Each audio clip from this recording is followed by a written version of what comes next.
right, here we go again. Let's pick up where we left off. I was going to do the sine of 34.9, put it on top, but we're solving for t, so let's put the t on top this time. All right, and then we put the sine of angle t, which is 34.9. We'll put that on the bottom.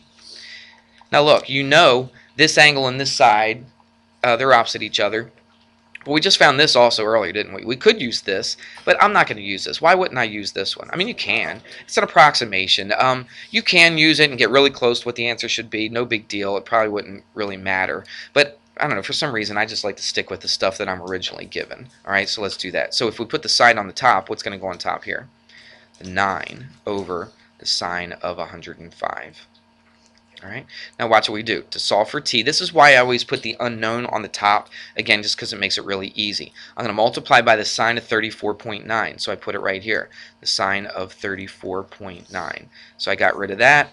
I solve for t, and I'm just about done, and t is about 5.3. I'll let you put that in a calculator. And there we go. So we knew we were only going to get one solution because of that little chart that we saw earlier, right, about the obtuse angle and the side opposite being bigger than one of the other sides. So that's good to go. Here's a little trick for you to see if you're actually doing it right. Okay, look at this. If you remember from geometry, the side opposite the largest angle in a triangle is always the largest side, isn't it? All right, so this is the largest angle, 105. Side, this is 9. And by the way, let's put that 5.3 in here. So t is 5.3. So look, is this thing working? That's the largest angle. Is that the largest side?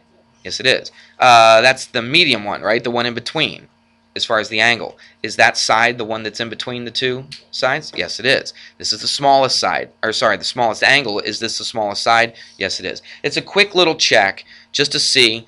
You might have messed up somewhere in a calculator, right? You could have done all the work right, and then you punched something in wrong in a calculator, and you misrepresented one of these angles or sides. So it's a quick little check to see, okay, everything does work real nice. The longest side is opposite the longest angle. The shortest side is opposite the shortest angle. So that gives you at least a little bit of confidence that you're doing this right. Make sense?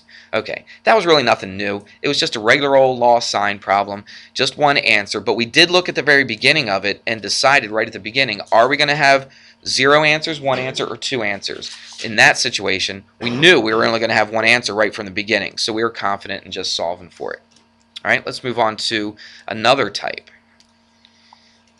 Okay, here's another situation where we have 2 sides and an angle, and we have to decide, do we have 0 solutions, 1 solution, or 2 solutions, okay? This is not obtuse this time, is it? Okay, it's an acute angle. So we got to go back to that chart thing that we popped up a little bit ago. So now, angle A is now acute. We got to see our situation right here. Where does H come from? What's up with that? What's that? This is the height of the triangle. Exactly right. Okay, now look what it says. It says if A is acute, we're actually going to compare it to the height. So we're going to have to go in there and check out the height for a second. All right. It says if A, which is what? The side opposite the angle they give you. Remember, they give you 2 sides and an angle. So if A, the side opposite the angle they give you, is less than the height of the triangle, then there's no solution. Okay? Watch, if the height is less than the other 2 sides, do you see it? If the height is less than the 2 sides that they give you, guess what? You're going to get 2 solutions. So we have to look at it and decide, is the A going to be less than the height, or is it going to be greater than the height?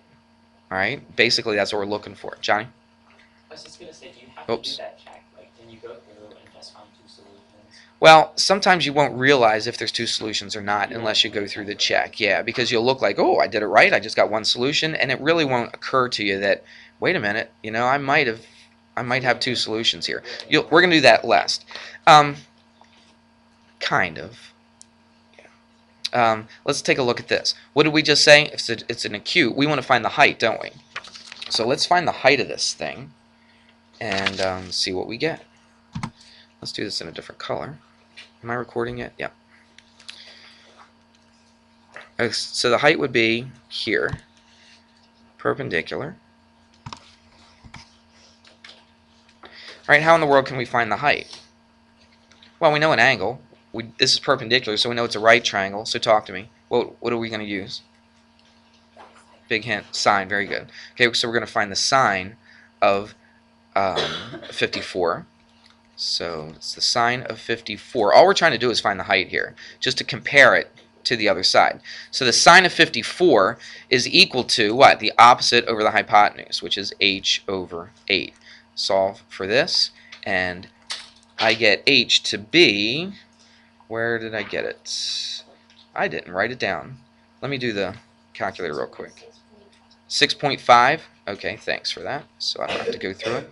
Now the height is 6.5. Now what did that say? Look at the chart. Is that what it says? So the height is what to the A? Because we're comparing it to the A, the opposite side. The height is greater, isn't it? You see that? Or the A is what? Less than the height. So if you go to that chart again, I'll bring this up. So if A is less than the height, guess what you have? You got no solution. All right? And let's just take a look at this and see why. I mean, that kind of shows you why it's no solution. Because watch, there's no way this is 6. Because if this is going to be less than 8, isn't it going to fall short up here? And there's no way. I could swing it around like this. If this thing is shorter than the 8, there's no way it's going to make a triangle out of it. Does that make sense? I wish I was able to have the capability. I've seen some people online do that. They actually grab this and kind of swing it around like this on some program. And it's actually that GeoGebra program that I have. I just can't figure out how to do it. But watch. If this is 8 and this is 6, if this was really drawn to scale, then this would be shorter than this, right? And so it would never, you know, it's not gonna come down here and hit, and it wouldn't be a triangle, would it? So the value that they get in this round.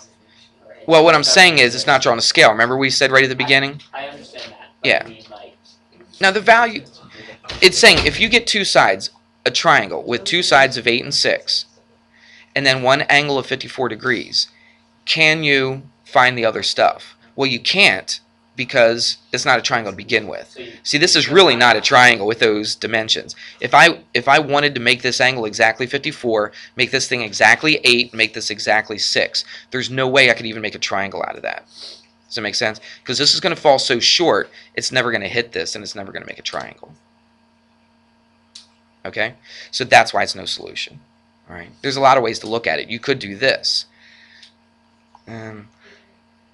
Let's just do it real quick. Watch this. Let's say we wanted to solve for angle B.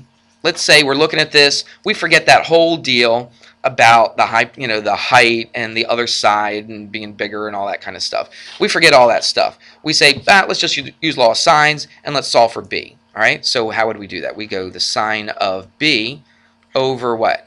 8 equals, and we know these two sides. That would be the sine of 54 over 6. Multiply both sides 8. Everything looks cool, doesn't it? Everything looks good to go. We solve for B. So we do this, take the inverse sine. Guess what you get on your calculators? Anybody doing it? You get an error, don't you? Okay? You get an error. And that obviously tells you that there's what? That there's no solution. All right? But you could have told that you could have figured that out right off the bat, couldn't you? Okay, without even going through that. But that's one way. You look at it and you're like, oh, I can't remember if there's no solution, one solution, two solutions. So what do? You throw it all in, you find out it's an error, so that obviously tells you it's no solution. All right, now let's do the one with two solutions. That's the one that's the weirdest one. All right, so here we go. Okay, here's the third situation. What we have is, actually, let's go back. I should have started here. Right here, look what we have. We have an acute angle, and look at this. We have two sides right here. So let's see what our situation is. We're going to compare it to the height. Before we go to that chart, let's figure out what the height is, and then we can see, is this bigger than the height, less than the height, and so forth. Okay, so let's find the height real quick. We're going to use the sine again, aren't we? Opposite over hypotenuse. So let's do that. In fact, all right, I just did the work real quick. I found the height, and I found the height to be 11.5. So where does the height rank in between these numbers right here? So 11.5. This is 17, this is 20. How does it compare to those two sides? It's less than both of them, isn't it? Okay, so let's go back to that chart and see it. If I have the height, look at the height. It's less than A and it's less than B as well, isn't it? All right, so what must happen then? We must get two solutions. All right, so let's go back to this. Now, we're looking at this and we're like, okay, I know I'm going to get two solutions. Would you agree? All right, so let's do the first solution first. I'm going to do it really quick, and I'm going to pause it, and we're just going to pop it up there. Is that all right? Okay, so I did all the work really quick, And I've got all these possible solutions. I got angle B, I got angle C, and I've got side C right here. All right, that's one solution. You look at that and you say, well, what's that? Yeah, that's what I got. 0.9? Yeah, that's what I got too. I just didn't write it right. It says right here 0.9. So anyway, I'm going to have to go on to the next video, but that's okay. Right here, oh, lost my train of thought now. Yeah, that's one. We get one solution. We get one solution for B, we get one solution for C, and we get one solution for C, or for little c. And you look at it and you're like, well, where's the how do you say it? Ambiguity, right? Where's the ambiguity? It's just one answer, isn't it? But watch this. I could take, if this thing is shorter than the 20, all right, and it's bigger than the H, I could take this and swing it around, and you're going to have to wait to the next video because I don't have enough time to do that.